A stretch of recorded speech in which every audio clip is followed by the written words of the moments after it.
Bonjour, aujourd'hui je vais vous monter une grenouille, c'est pour la pêche de l'achigan. On utilise un hameçon pour achigan, 37-187. Le gap est assez large, je vais utiliser aussi un fil olive 6.0, donc assez gros. Et je l'installe à l'arrière directement pour commencer la mouche. Donc on arrête toujours entre la pointe et le hardillon. Là je vais le mettre un petit peu plus à niveau.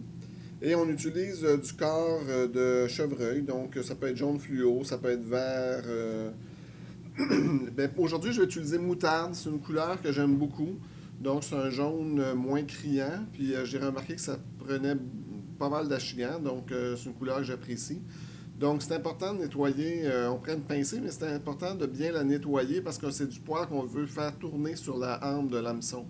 On peut prendre une petite brosse à dents, on peut prendre un petit peigne. C'est important. Moi, je le fais juste avec les doigts comme ça, là, mais c'est important qu'il n'y ait plus aucun sous-poil dans la pincée. Pour l'installer, on fait 2 tours de fil et on tire en relâchant la pincée. Donc, ça tourne autour de l'hameçon. Et vous voyez, on fait plusieurs tours à la même place. Et je vais amener mon fil devant la pincée. On taille immédiatement. Donc, on utilise des ciseaux. Donc là, je le fais assez rapidement.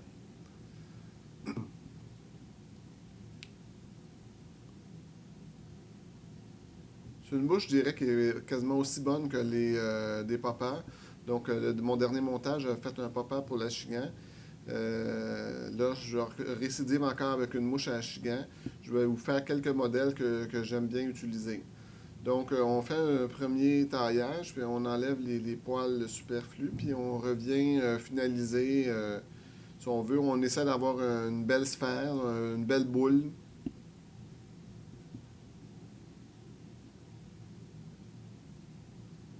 Bon.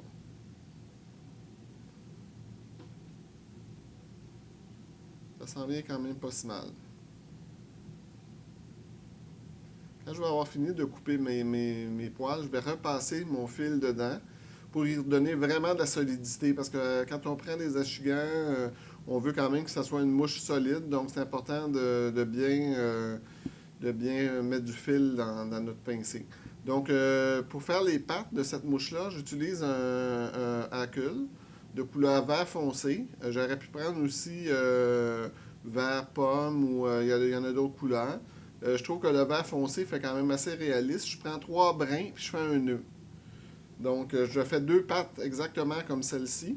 Donc, je les avais faites avant le montage. J'avais préparé le montage. Et là, je vais séparer parce que je vais avoir trois doigts, si on veut, pour vraiment imiter une patte de grenouille. Donc, une fois qu'on a séparé nos 3 doigts, on va attacher notre patte juste devant la pincée de poil de chevreuil. Donc, c'est ce qui la pincée de poil de chevreuil, ça va faire que les pattes vont rester toujours écartées. Puis c'est une mouche, quand elle flotte dans l'eau, ces pattes-là restent à l'arrière, un peu comme une grenouille au repos sur l'eau. Quand on lance ça près des nénuphars, on attend qu'elle arrête de bouger.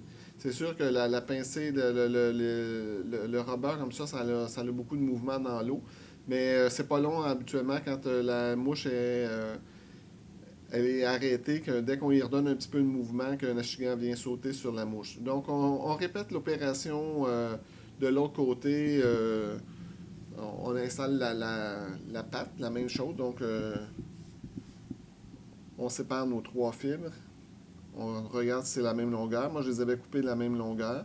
Puis la longueur des pattes, pas plus long que la longueur de la hampe. Quand c'est trop long, j'ai remarqué qu'avec les multiples lancers, la patte vient se prendre dans la pointe de l'hameçon. Autre chose, on peut la monter aussi avec un anti-herbe, là, on met un fil 25 livres test ou 30 livres test, là, on peut mettre un fil anti-herbe. Moi, j'en mets pas, j'aime mieux ne pas en mettre. Donc, j'ai mis du fil sur la hampe. Et là, on va prendre un brin de laine. jaune pâle. Je le double en deux et je le redouble en deux pour faire 4 brins. Excusez, un fond de grippe. Donc, on installe ça sur le dessus, à l'avant, puis on va enrouler vers l'arrière.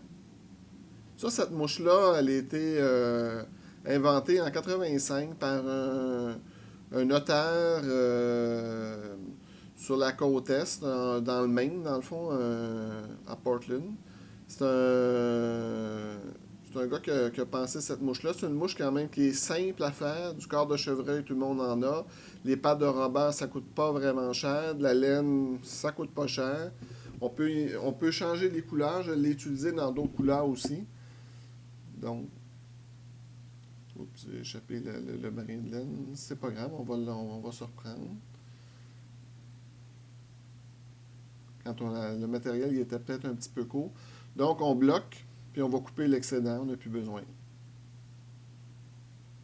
Donc, on est rendu à faire notre tête de grenouille. Donc, on voit déjà là, qu'on s'en vient avec notre corps, les pattes. Il nous reste vraiment la tête. Donc, pour la tête, je vais utiliser une pincée de corps de chevreuil, OK, Green Machine. Donc, c'est un beau vert, ça imite bien des grenouilles. Donc, on peut prendre aussi un vert plus foncé. J'ai remarqué que les têtes plus foncées, c'est meilleur que les plus pâles. Donc, je répète encore une fois, le poil de chevreuil, si vous avez de la misère à le tourner, c'est important d'enlever le sous-poil qui reste caché dans la pincée.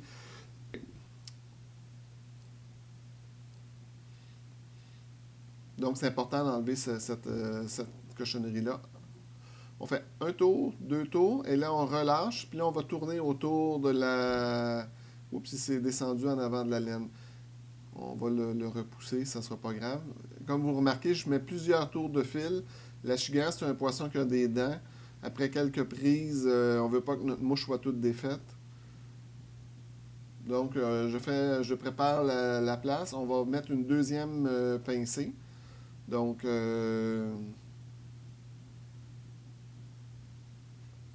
on nettoie comme il faut. Et puis une fois que c'est... je garde pas les poils, je coupe tout de suite. J'aime mieux les couper tout de suite, c'est plus facile après pour tailler. Là, c'est pas évident parce qu'en avant, j'ai échappé un peu de poils, là, je vais me reprendre. Donc en avant, comme ça, il ne reste pas beaucoup d'espace. On ne veut pas être trop sur l'œillet. Donc un tour, deux tours. On fait tourner notre poil. On repasse le fil pour que ça soit bien solide. Et là, on peut soit pousser avec les ongles, ou moi j'aime bien, là je vais vous montrer, je prends des fois un crayon Bic, là, je l'ai pas loin. Ouais. Et là, on peut repousser, dans le fond, les poils pour être bien, pour que ça soit bien tassé, puis que notre œillet soit pas trop plein de poils. Donc, j'essaie de les enlever le plus possible. Des fois, c'est... Là, j'étais un petit peu... et je manque un petit peu d'espace, là, mais je vais être correct pareil. Je vais faire un nœud, puis je vais mettre une goutte de colle. Donc, la tête s'en vient. Donc, je vais la tailler en rond. Et je me garde de chaque côté de la tête, quand je vais couper, là, je vais me garder ce qu'on appelle un peu les petites pattes en avant, les petites pattes plus courtes. Là, je vais me garder ça.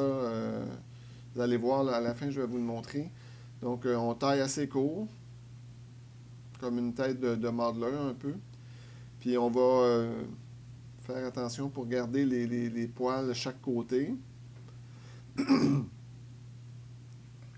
Donc, moi, j'aime bien faire un premier tour, là, on coupe, et puis ensuite, on donne des petits coups sur la mouche pour faire partir le poil là, où on souffle. Et, vous voyez, on voit les pattes de chaque côté, là, on garde des poils de chaque côté pour faire des petits moignons là, de pattes.